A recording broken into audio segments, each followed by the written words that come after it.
Hello नमस्कार। BSc second year के लिए अपनी थर्मोडायनेमिक्स की जो लेक्चर सीरीज चल रही है उसमें लास्ट में अपन ने बात की थी कि मैक्सवेल डिस्ट्रीब्यूशन फंक्शन की या मैक्सवेल डिस्ट्रीब्यूशन लॉ की बात की थी। फिर बाद में आज अपन बात करते हैं उसके एप्लीकेशन क्या क्या हैं, इंपॉर्टेंट है किसी भी कंपटीशन के हिसाब से। तो अपन बात करेंगे एप्लीकेशन ऑफ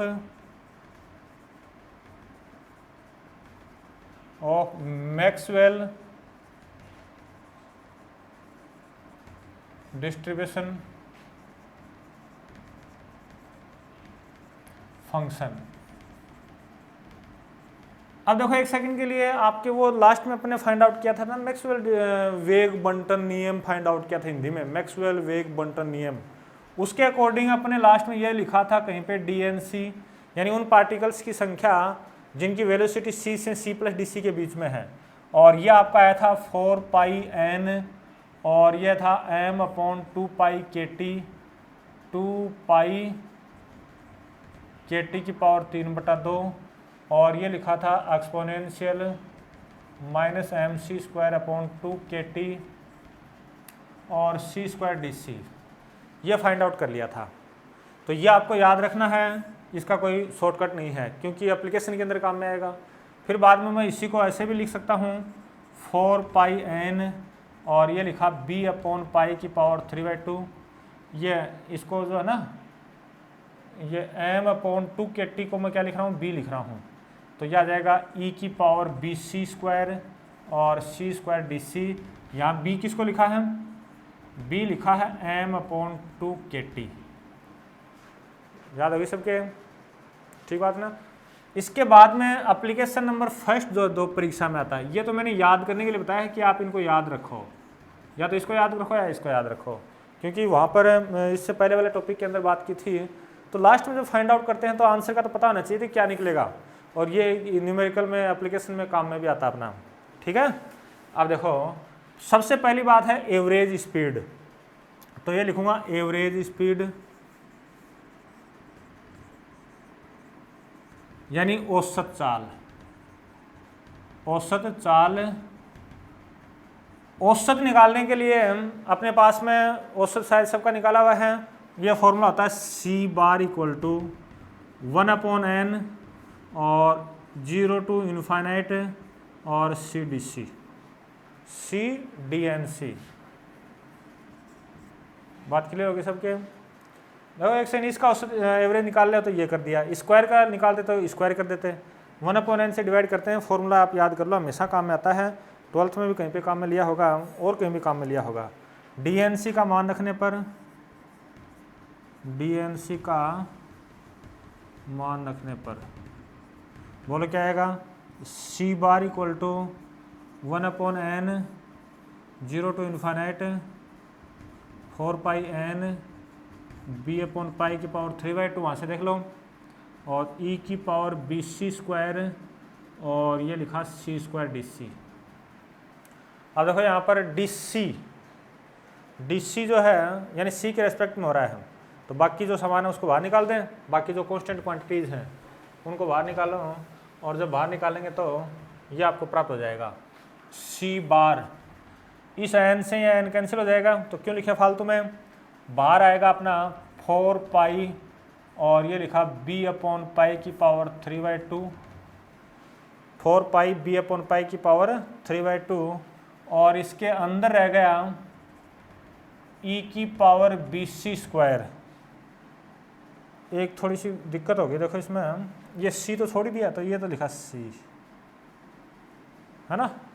अरे भाई c है इसमें, तो c लिखूंगा मैं, c और c स्क्वायर की जगह आ जाएगा आपका c क्यूब और ये लिखा डी सी। अब देखो एक सेकंड, ये जो मैथमेटिकल प्रोसेस है ये जो है ना ये फॉर्मूला, अगर आप इसको करने बैठोगे तो मेरे हिसाब से 5-10 मिनट आराम से लगेंगे। तो ये कुछ डायरेक्ट सूत्र है वो अपन को याद रखने होते हैं, ठीक है ना। अगर आप याद नहीं रहता है तो आप मैथमेटिक्स को आप करना चाहो तो करना, अपने हिसाब से देखना। इनको देखो डायरेक्ट कैसे याद रखते हैं, चूँकि 0 टू इनफाइनाइट ई की power minus b c square c square d c, ये जो बराबर सी क्यूब, ये अपनी बुक के अंदर अगर आपके पास में बुक है तो एक टेबल सी बना रखी है, उससे आप याद कर सकते हो। और ये बराबर होता है 2b²। अगर इसके बाद में आपको और आगे किसी कंपटीशन की तैयारी करनी है तो भी उसमें काम में आ जाएगा। ठीक है, अब देखो ये वैल्यू वहाँ पुट कर दूँ तो पुट करते ही आपके पास में प्राप्त हो जाएगा c bar equal to 4 b/π की पावर 3/2 और 1/2b², 1/2b²। ठीक बात नहीं है, गलत तो नहीं लिख दिया मैंने? तो देखो गलत नहीं लिखा तो चलो देखो गलत है या सही जो भी, इसको आगे सोल्व करते हैं हम। इसको मैं ऐसे लिख दूँ तो और 4 की जगह 4 पड़ा, तो इसका हिसाब करें अपन तो ऊपर तो आ गया b की पावर 3/2 और ये दोनों कैंसिल हो क्या बचेगा, नीचे बचेगा पाई की पावर हाफ। ठीक है ना, इनटू, अरे ठीक से करना है, इसका ऐसा करें तो नीचे हाफ ही बचेगा, सही है, 1/2b²। इसका फिर बाद में इसको इससे मल्टीप्लाई करो तो 2 से मल्टीप्लाई हो जाएगा, कैंसिल हो जाएगा। 2 से मल्टीप्लाई करें कैंसिल हो गया तो यह आ गया आपका 2, और ये देखें तो एक सेकंड के लिए रुको, एक मिनट, ये करें तो ये नीचे आ गया, हाफ नीचे बचेगा तो रूट पाई और b। ये भी क्लियर है सबके? इसको मैं ऐसे भी तो लिख सकता हूँ 4πb, अरे गलत थोड़ी है, b की जगह क्या रखूँ, b = m/2kT रखने पर तो ये रखेंगे तो ये आपके पास में c बार इक्वल टू यह आ जाएगा, देखना एक मिनट, रूट 4 की जगह तो 4 है ही और अपॉन में पाई लिख देता हूँ, इनटू ये ऊपर जाके 2kT अपॉन m। अच्छा, तो ये आपका आंसर आ गया c bar equal to @kT upon pi small m, pi small m। इसको देखो ये आपका सूत्र डायरेक्ट याद कर सकते हो, @kT upon pi small m, या कई बार इसको यूँ भी लिखा हुआ मिलता है @RT upon pi capital M। ये इसलिए होता है क्योंकि आप लोग जानते हैं R = NA/K, के यहाँ पर वोल्टेजमान नियतांक है, के यहाँ पर क्या है, वोल्टेजमान नियतांक है। ये आप क्या बोलते हो, मोलिकुलर वेट या अणु भार जो भी बोलते हो, m एक ही पार्टिकल का मास होता है। ठीक है ना, तो आप ये याद रखो या फिर ये याद रखो, आपका आंसर हो चुका है। आपने याद रखा एवरेज स्पीड है वो √@kT अपॉन पाई m स्मॉल m, के करते हो तो स्मॉल m, ऊपर अगर r करते हो तो नीचे कैपिटल M। ठीक है, तो भाई ये पहला एप्लीकेशन अपना कंप्लीट हो चुका है। इसके बाद आगे देखो अपन बात करते हैं कि RMS स्पीड का नाम और सुना होगा आपने, RMS स्पीड। नंबर 2, RMS को हिंदी में बोलते हैं वर्ग मध्य मूल वेग। क्या बोलते हैं, वर्ग मध्य मूल वेग बोलते हैं। Root mean square speed, root mean square speed. तो देखो सबसे पहले तो स्क्वायर करो, उसका मीन निकालो और उसका रूट ले लो, बस इतनी बात है। तो अपन क्या कर रहे थे, इसको लिखने का तरीका है RMS, ऐसे लिखते हैं, RMS स्पीड ऐसे बोल देते हैं। बात क्लियर हो गई? तो देखो लिखने का तरीका देखो, CRMS इक्वल टू, तो सबसे पहले तो एवरेज कैसे निकालते हैं वो बाद की बात है। अपन एवरेज स्क्वायर, तो ये किया स्क्वायर और DNC और फिर इंटीग्रल 0 to ∞, और फिर बाद में एवरेज के लिए 1/n, फिर लास्ट में रूट कर दिया। लास्ट में क्या कर दिया, रूट। अरे दोबारा रिपीट कर रहा हूँ, पहले स्क्वायर, फिर इसका औसत 1/n करके, फिर बाद में इसका रूट। या फिर इसी को मैं ऐसे भी लिख सकता हूँ, CRMS equal to square 1/n 0 to ∞ और C² DNC लिख सकता हूँ। DNC बराबर बात की अपन ने 4 pi n b upon pi की पावर 3/2 ई की पावर बी सी स्क्वायर और सी स्क्वायर डी सी रखने पर,